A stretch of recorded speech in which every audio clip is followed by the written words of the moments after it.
मागील काही दिवसापासून शिवसेना ठाकरे गटाचे पक्षप्रमुख उद्धव ठाकरे आणि माजी केंद्रीय मंत्री भाजपचे नेते रावसाहेब दानवे या दोघांमध्ये वार प्रतिवार सुरू असल्याचं चित्र आपल्याला पाहायला मिळत आहे. काल संभाजीनगरमध्ये उद्धव ठाकरे यांनी पुन्हा एकदा रावसाहेब दानवे यांच्यावर वार केले आहेत. स्वतः दानवे साहेब आपल्या सोबत आहेत. दादा, काय सांगाल? काल प्रचार सभा पार पडली, त्यामध्ये उद्धव ठाकरेंनी पुन्हा तुमच्यावर एक तोफ डागली की रावसाहेब दानवे हे पडलेले खासदार आहेत, त्यांची तरी सुद्धा मस्ती उतरत नाही.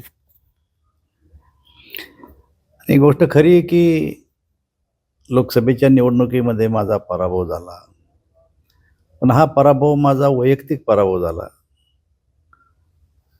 आणि त्यामुळं पक्ष जिवंत आहे माझा.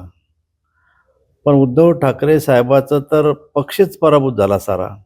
रावसाहेब दानवेचा पराभव होणं आणि पूर्णपणानं शिवसेनेचा पराभव होणं याच्यामध्ये फार मोठा फरक आहे.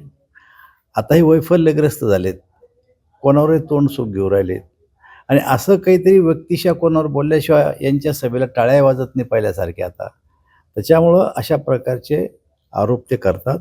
पण मी पराभूत झालो, मी एकटा पराभूत झालो. माझा पक्ष जिंकला, पण यांचा पक्ष हरला, हे तर जिंकलेच नाही. आणि त्यामुळं अशा प्रकारच्या टीकेला आम्ही काही महत्त्व देत नाही. बरं, ते असं म्हणतात की आम्ही तुमच्या ताटात जेवलो नाही, शिवसेना प्रमुखांनीच तुम्हाला 2 घास भरवले आहेत. कसं पाहता तुम्ही? नाही, आमचा विषय शिवसेनेचा नव्हताच. त्यांना जर स्वतः अंगावर ओढून घ्यायचा असेल तर त्यांनी घ्यावं. आमचं म्हणणं होतं की मायावती आमच्या संघ युती करून निवडणूक लढल्या, जयललिता आमच्या संघ युती करून निवडणूक लढल्या, PDP आमच्या संघ युती करून लढली, शरद पवार आमच्यासोबत युती करून लढले. मग यांना जेव्हा सत्ता पाहिजे तेव्हा या लोकांनी आमच्यासोबत युती केली आणि सत्ता मिळवली. पण यांची सत्ता केल्याच्या नंतर ते आम्हाला जातीवादी म्हणायला लागले, स्वतःला सेक्युलर समजायला लागले. पण ज्या टायमाला आम्ही वाढायला होतो आणि ते खायला होते आणि यांचे तोंड भरले, तेव्हा हे माझ्या संघ वाढायला होते. हे तर आमच्याच संघ होते ना. बोलतोय आम्ही कोणाला त्यांना आणि झुंझुनी कोणाला लागती यांना. मला असं वाटतं की त्यांना बोलल्यावर यांना लागायची काय गरज आहे? आम्ही त्यांना उद्देशून मुळीच बोललो नाही. त्यामुळं आम्ही आता आमची भूमिका स्पष्ट केली आहे की आम्ही हिंदुत्ववादी पक्ष आहे आमचा. हेही त्या टायमाला हिंदुत्ववादी होते, पण विधानसभेच्या निवडणुकीमध्ये त्यांनी हिंदुत्व सोडलं, ते तिकडे गेले आणि त्यामुळे त्यांना बोललं तरी यांना लागणं साहजिक आहे. पण मी जे बोललो होतो ते यांच्यासाठी नव्हतं, ते त्यांच्यासाठी होतं, पण अंगावर यांनी घेतलं. बरं, परंतु आमच्या ताटातलं उष्ट खरकट तुम्ही का खाता, असं सुद्धा ठाकरे असं नाही बोललं उष्ट खरकट. राजकीय भाषा आहे की जे लोक आम्हाला जातीवादी समजतात त्या लोकांनी आमच्या संघ केव्हा ना केव्हा तरी एकदा युती करून सत्ता उपभोगलेली आहे. म्हणजेच यांनी आमच्या पंक्तीत जेवले तेव्हा आम्ही यांना अस्पृश्य नव्हतो. आणि सत्ता मिळवायची असली तर अस्पृश्य राहत नाही, सत्ता गेली की अस्पृश्य मानतात. हे मग आम्हाला जर ते अस्पृश्य मानतात तर ते आमच्या पंक्तीत जेवले असा त्याचा अर्थ आहे. पण जेव्हा ते जेवत होते तेव्हा हे आमच्या संघ वाढत होते त्याला. आणि आज आम्ही त्यांना म्हणतो की आमच्या पंक्तीत जेवलं तर झुंझुनी यायला लागू राहिली.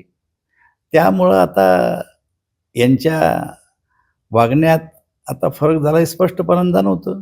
म्हणजे केवळ वैफल्यग्रस्त झाल्यामुळेच त्यांची अशी विधानं समोर येतात असं म्हणायचंय तुम्हाला? प्रश्नच नाही. असं बोलल्याशी टळी वाजतच नाही. बरं, महानगरपालिकेत त्यांचं चित्र कसं असेल दादा? मी सांगितलंय या निवडणुकीमध्ये जे काही कार्यकर्ते त्यांच्यासोबत असतील बिचारे, या निवडणुकीतल्या पराभवानंतर ते कार्यकर्ते आपला रस्ता पकडतील. यांच्यासोबत कोणीही राहणार नाही, गोष्ट लक्षात घ्या. आणि जेव्हा यांच्यासोबत कोणी राहणार नाही तेव्हा यांच्या पक्षाची अवस्था बिकट होऊन जाईल. बरं, निवडणुकीनंतर ठाकरे बंधू एकत्र राहतील? माझं मत आहे त्यांनी एकत्र राहावं. तर नक्कीच आपण पाहतो की हे होते भाजपचे नेते आणि माजी केंद्रीय मंत्री रावसाहेब दानवे. उद्धव ठाकरे हे आता वैफल्य झालेले आहेत, त्यामुळे ते आता वक्तव्य करतायत, असा देखील हल्लाबोल जो आहे तो दानवेंनी उद्धव ठाकरे यांच्यावर पुन्हा एकदा केलाय. रामनाथ ढाकणे, TV9 मराठी, जालना.